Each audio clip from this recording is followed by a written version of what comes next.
हाँ तो student, first B आपका नेक्स्ट टॉपिक है concept of length, mass and time. ठीक है, जो आपने करवाया पिछले लेक्चर में हमने करवाया था, उससे नेक्स्ट टॉपिक है concept of length, mass and time. तो डिटेल में तो आप पढ़ लेना, वैसे मैं आपको बता देता हूँ। देखो लेंथ क्या है, एक फिजिकल क्वांटिटी है जो अक्सर हम फिजिक्स में यूज करते हैं। उसकी एसआई यूनिट क्या है, मीटर। मास, देखो पहले लेंथ की आप अच्छी तरह से सीख लो। लेंथ, किसी चीज़ की लेंथ से हमारा मीनिंग क्या है? लेंथ से हमारा मीनिंग ये है कि उस बॉडी की जो एक्सट्रीम पॉइंट हैं उनके बीच में कितनी दूरी है, उसको आप क्या बोलते हैं, लेंथ। तो देखो मेरे पास ये बोर्ड है, वाइट बोर्ड है ये मार्कर का। अब हम इसकी लेंथ की बात करें, मैं कहूँ इसकी लेंथ कितनी है, आप कहोगे सर इसका जो ये एक्सट्रीम पॉइंट है, एक्सट्रीम का भी नहीं, बाहर से बाहर वाला, इस पॉइंट से और ये इधर वाला एक्सट्रीम पॉइंट है, इसके बीच की जो ये सारी की सारी डिस्टेंस है, इसको क्या बोलेंगे हम, लेंथ। और इसकी यूनिट क्या है, मीटर।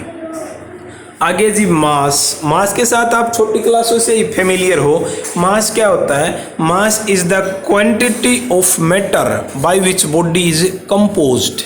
यानी ये वो मैटर की क्वांटिटी है जिससे मिलके बॉडी बनी है। भाई कोई भी बॉडी है, ऑब्जेक्ट है, किसी ना किसी मटेरियल का बना है। अब उसमें जितना मटेरियल लगा हुआ है, जितना क्वांटिटी ऑफ मैटर लगा हुआ, क्या उसका मास, और उसकी यूनिट क्या है, किलोग्राम। टाइम। टाइम क्या होता है? According to Einstein, time is that a clock read, है ना। और टाइम की यूनिट क्या होती है, सेकंड। ठीक है, आप एक सेकंड कितना होता है आप बता दो। जैसे वन डे है, एक डे के अंदर कितने होते हैं, 24 आवर्स होते हैं। उनकी मिनट कन्वर्ट कर लो आप और मिनट को सेकंड में, फिर बता देंगे कि वन डे का इतना parts is called one second. तो लेंथ, मास एंड टाइम के कंसेप्ट थे, आप इनको पढ़ लेना बुक से, कोई ज़्यादा इम्पोर्टेंट नहीं है, सिंपल है, आप बता सकते हो। ठीक है, नेक्स्ट जो आपका टॉपिक है वो है फंडामेंटल यूनिट इन मैकेनिक्स। तो मैकेनिक्स के अंदर जो फंडामेंटल यूनिट्स हैं, fundamental and derived unit topic आपका, फंडामेंटल एंड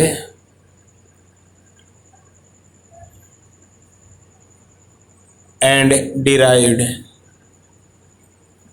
यूनिट। आपको पता है फंडामेंटल का मीनिंग क्या होता है, मेन जो आपकी फंडामेंटल्स हैं, मुख्य रूप से, और डिराइव्ड जिनको आप डिराइव करते हो, निकालते हो। तो मैकेनिक्स के अंदर आपकी ये तीन ही फंडामेंटल यूनिट हैं, लेंथ, मास और टाइम, है ना। लेंथ, मास और time, there are the three fundamental units. जी तीन ही क्यों हैं? तीन इसलिए हैं भाई, पहली बात तो ये बहुत ही सिंपल है तीनों।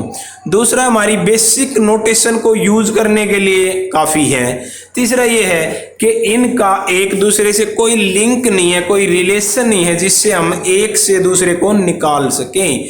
अब मैं आपसे कहूँ कि 1 metre is how much kg, कोई रिलेशन ही नहीं बनता, तो ये क्वेश्चन क्या है जी, गलत है।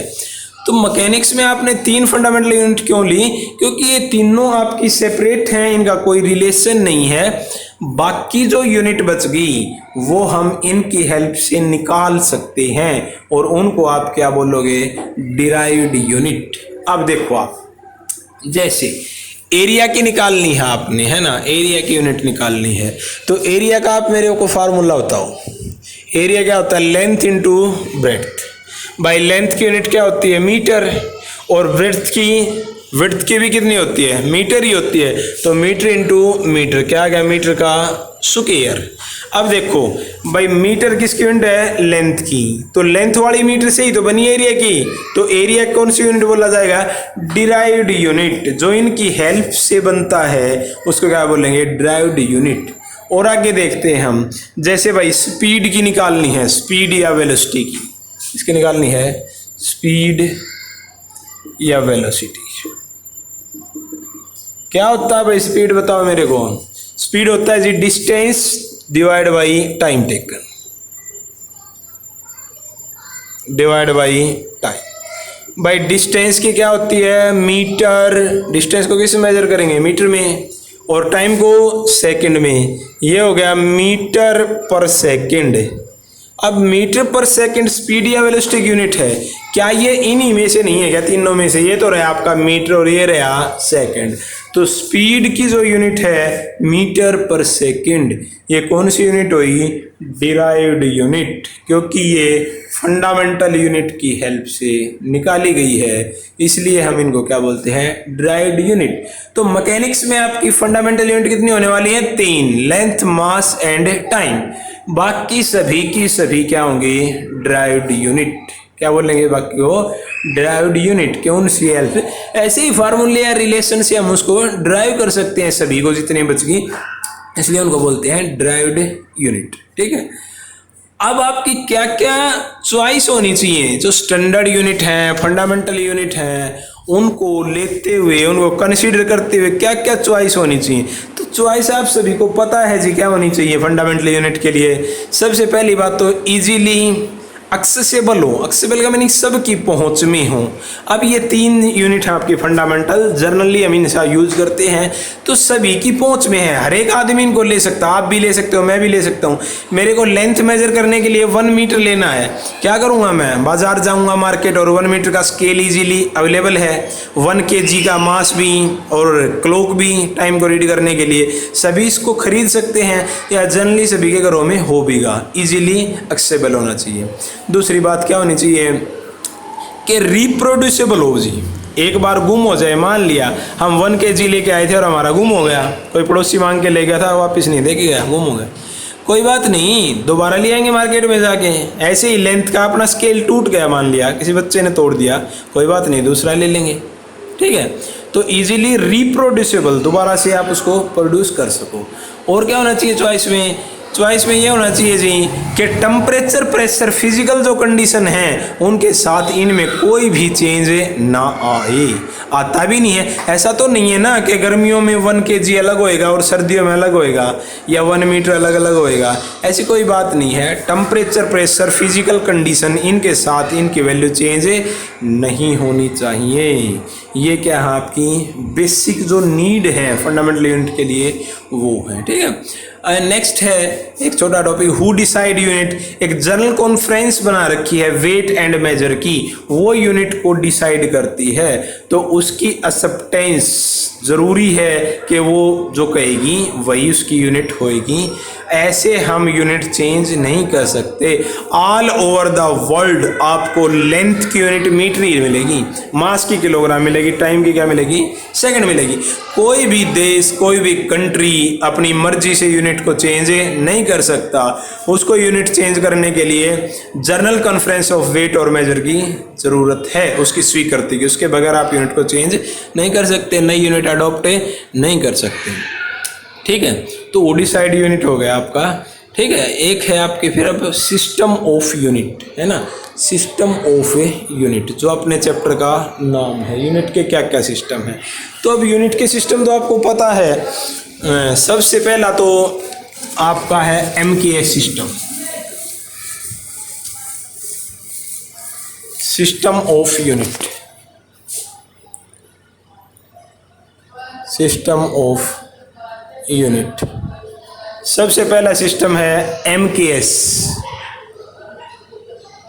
MKS system. MKS सिस्टम का मीनिंग क्या है कि सिस्टम में जो आपकी लेंथ है उसकी यूनिट क्या होगी? मीटर, MK, मास की क्या होगी? किलोग्राम, और टाइम की क्या होगी? सेकंड। ठीक है, अगला सिस्टम है आपका FPS, foot pound second system. इसके अंदर लेंथ की यूनिट क्या हो जाएगी? मीटर की जगह है फुट।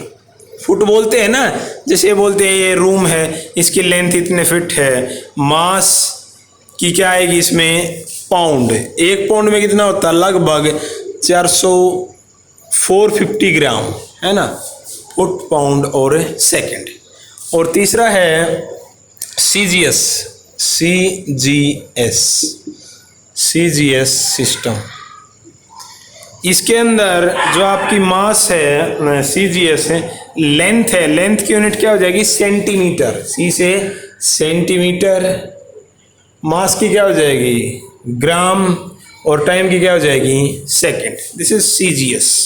ठीक है, सेंटीमीटर, ग्राम और सेकेंड। ठीक है। एक होता है एसआई सिस्टम। एसआई का मीनिंग होता है इंटरनेशनल सिस्टम। क्या है जी?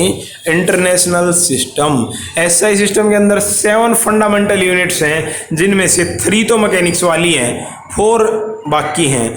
तो जो आपका एसआई सिस्टम है, इंटरनेशनल सिस्टम, इसकी जो फंडामेंटल 7 तो फंडामेंटल यूनिट है और 2 आपकी सप्लीमेंट्री यूनिट है। ये आपको नेक्स्ट टॉपिक में यानी कल करवाएंगे। ठीक है, इतना कर लेना।